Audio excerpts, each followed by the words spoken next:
The Thing About Jellyfish by Ali Benjamin. Ghost Heart. A jellyfish, if you watch it long enough, begins to look like a heart beating. It doesn't matter what kind. The blood-red Atolla with its flashing siren lights, the frilly flower hat variety, or the near-transparent moon jelly, Amelia aurita. It's their pulse, the way they contract swiftly, then release, like a ghost heart. A heart you can see right through, right into some other world where everything you ever lost has gone to hide. Jellyfish don't even have hearts, of course. No heart, no brain, no bone, no blood. But watch them for a while. You will see them beating. Mrs. Churton says that if you lived to be 80 years old, your heart would beat 3 billion times. I was thinking about that, trying to imagine a number that large. 3 billion. Count back 3 billion hours, and modern humans don't exist. Just wild-eyed cave people, all hairy and grunting. 3 billion years, and life itself barely exists. And yet, here's your heart, doing its job all the time, one beat after the next, all the way up to 3 billion. But only if you get to live that long. It's beating when you're sleeping, when you're watching TV, when you're standing at the beach with your toes in the sand. Maybe while you're standing there, you're looking at sparkles of white light on dark ocean, wondering if it's worth getting your hair wet again. Maybe you notice that your bathing suit straps are just a little too tight on your sunburned shoulders, or that the sun is too bright in your eyes. You squint a little. You are as alive as anybody else right now. Meanwhile, the waves keep rolling over your toes, one after another, like a heartbeat almost. You can notice or not. And the elastic is digging in, and perhaps what you notice, more than the sun or the straps, is how cold the water is, or the way the waves create hollow places in the wet sand beneath your feet. Your mom is off at your side somewhere. She's taking a picture, and you know you should turn to her and smile. But you don't. You don't turn, you don't smile, you just keep looking out at the sea, and neither of you knows what matters about this moment, or what's about to happen. How could you? And the whole while, your heart just keeps going. It does what it needs to do, one beat after another, until it gets the message that it's time to stop, which might happen a few minutes from now, and you don't even know it. Because some hearts beat only about 412 million times, which might sound like a lot, but the truth is, it barely even gets you 12 years. Part 1. Purpose. It doesn't matter if you're writing a middle school lab report or a real scientific paper. Begin with an introduction that establishes the purpose for all the information that's to follow. What do we hope to find out from this research? How does it relate to human concerns? Mrs. Churton, grade 7 life science teacher, Eugene Field Memorial Middle School, South Grove, Massachusetts. Touch. During the first 3 weeks of 7th grade, I learned one thing above all else. A person can become invisible simply by staying quiet. I'd always thought that being seen was about what people perceived with their eyes.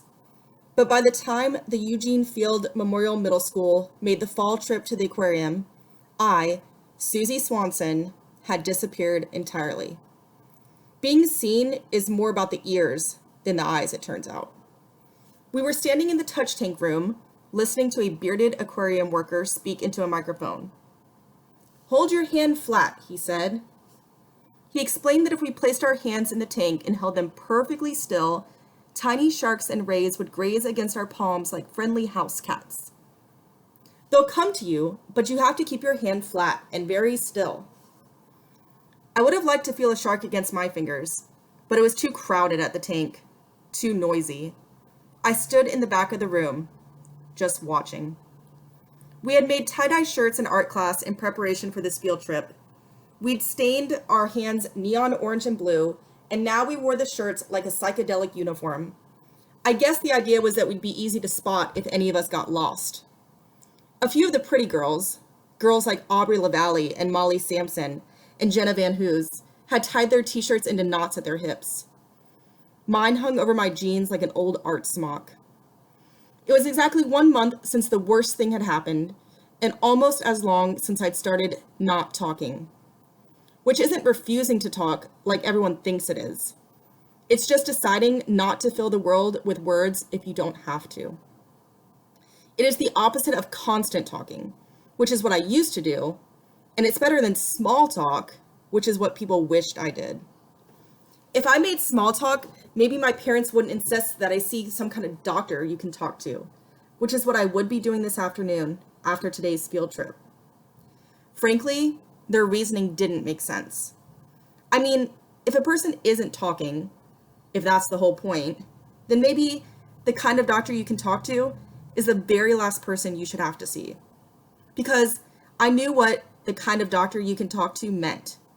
It meant my parents thought I had problems with my brain, and not the kind of problems that made it hard to do math or learn to read. It meant they thought I had mental problems, the kind that Franny would have called cray-cray, which is short for crazy, which comes from the word craze, which means to fill with cracks and flaws. It meant I had cracks and flaws. "Keep your hands flat," said the aquarium worker to no one in particular, which was fine, because nobody was listening to him anyway.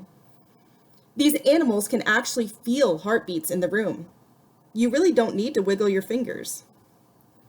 Justin Maloney, who is a boy who still moves his lips when he reads, kept trying to grab the rays' tails.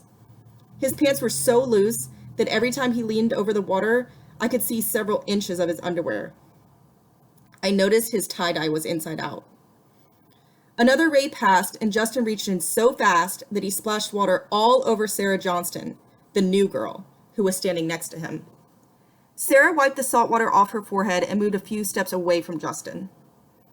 Sarah is very quiet, which I like, and she smiled at me on the first day of school.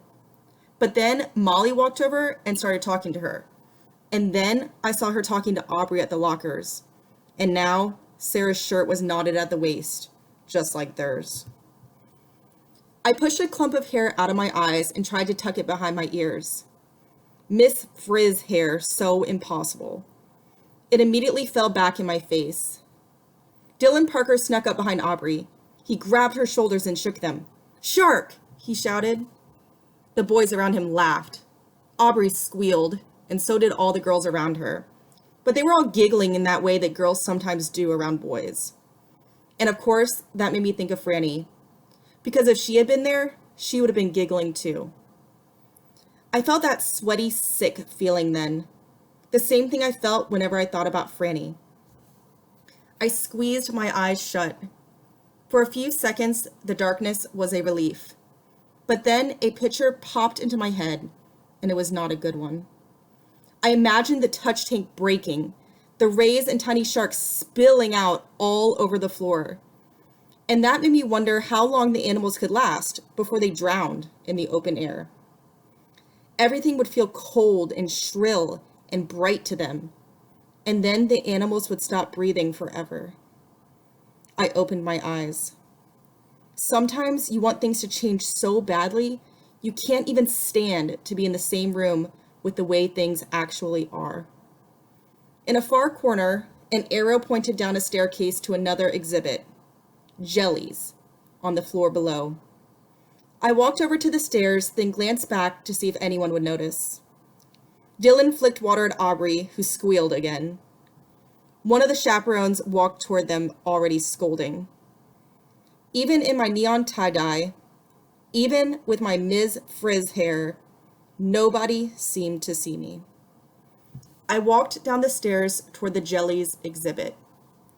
No one noticed. No one at all.